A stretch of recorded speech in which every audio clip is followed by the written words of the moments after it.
Eco 360. Estamos de vuelta en Eco 360. Recuerde vernos en internet www.ecotvpanamá.com. Derechos humanos, a pesar de que no fue uno de los temas de la cumbre, creo que lo que debemos analizar en este caso es por qué no se habló de derechos humanos, por qué no se habló de presos políticos, por qué no se habló de libertad de expresión. ¿Qué fue lo que ocurrió? Que después de escuchar a Raúl Castro por casi una hora echarle la culpa a los Estados Unidos de todo lo que ha pasado en Cuba y no reconocer absolutamente nada, ningún error en materia de derechos humanos, y después de escuchar a Nicolás Maduro, nadie, a pesar de las pruebas, de las evidencias, de las denuncias, de las certezas que existen, sobre todo en Cuba, de las atrocidades que han ocurrido en los últimos 50 y pico de años, ¿por qué nadie habló de derechos humanos y nadie le contestó a Raúl Castro? E incluso el discurso del propio Barack Obama fue muy moderado y ninguno de los otros presidentes que estaban allí se levantó, o en su oportunidad, a hablar de derechos humanos en Cuba, de libertad, de libertades políticas, ni de liberación de presos políticos en Venezuela. Uno tiene que preguntarse entonces, ¿eso significa que hay una ausencia de liderazgo en la región, en América Latina, para abanderar el discurso de la libertad, de los derechos humanos? Y hablo de América Latina y hablo del Caribe, porque Estados Unidos a través de Barack Obama hizo su parte y fue consistente al respecto. O por otra parte, no se trata de una ausencia de liderazgo, sino que era una cumbre servida para que Estados Unidos y Cuba pudieran acercarse y nadie quiso entorpecerlo.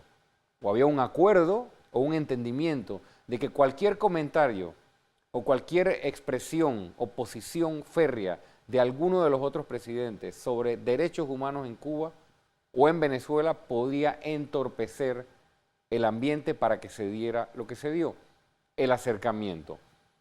Uno pudiera plantear estas hipótesis, me pudiera inclinar hacia la posibilidad de que haya habido un entendimiento y por eso el discurso se quedó por fuera. Sin embargo, cuando uno se pregunta por el pragmatismo de las relaciones exteriores, el pragmatismo de la diplomacia, uno debe plantearse los distintos escenarios. Hay quienes decían, bueno, la hipocresía de los presidentes de América Latina que no se atreven a solidarizarse con la oposición venezolana o con los disidentes en Cuba y decirle al presidente de Venezuela X o Y cosa y pedirle la liberación de los presos políticos. Debemos preguntarnos, si 10 presidentes, 12, el de Colombia, el de Perú o varios otros, hubiesen en la plenaria pedido directamente a Nicolás Maduro la liberación de Leopoldo López, del alcalde Ledesma y todos los otros presos políticos, ¿estarían hoy los presos políticos libres? No, no lo estarían. Ni estarían en una semana ni en dos. Creo que hay un entendimiento de que esto tiene que ser un proceso. ¿Significa eso ser tolerante ante las violaciones de derechos humanos? No.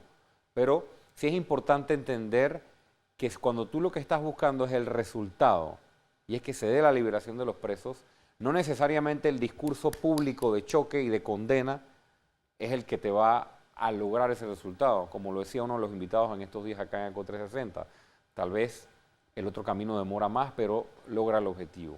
Y hay partidarios en ambas posiciones o en ambas escuelas del manejo de la diplomacia. Vamos a ver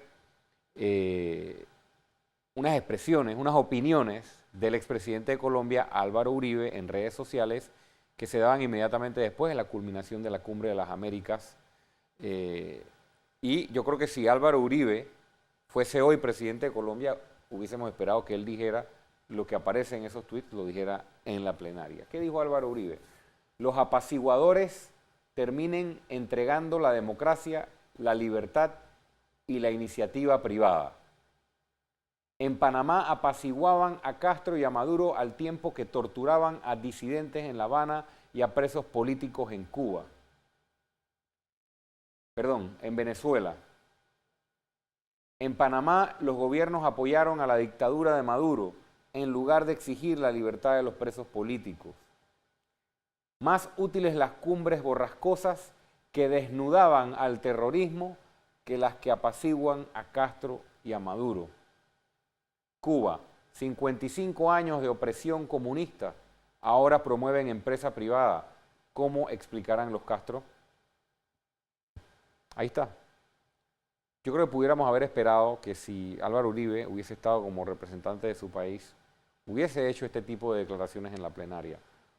Lo que uno tiene que analizar, me parece, para poder sacar las conclusiones, porque creo que no hay nada definitivo acá, es cuál es el mejor camino para lograr el resultado o si existe un tercer camino.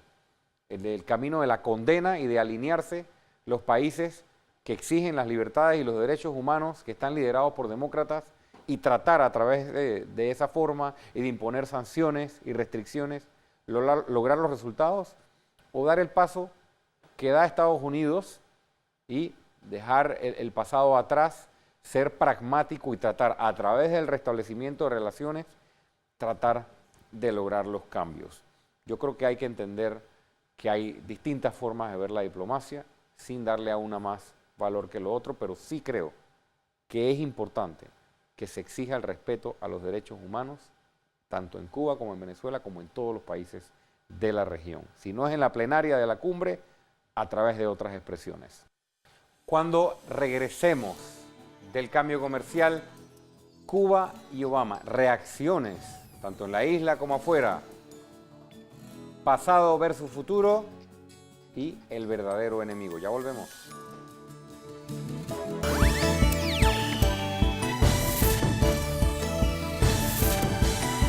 ECO 360.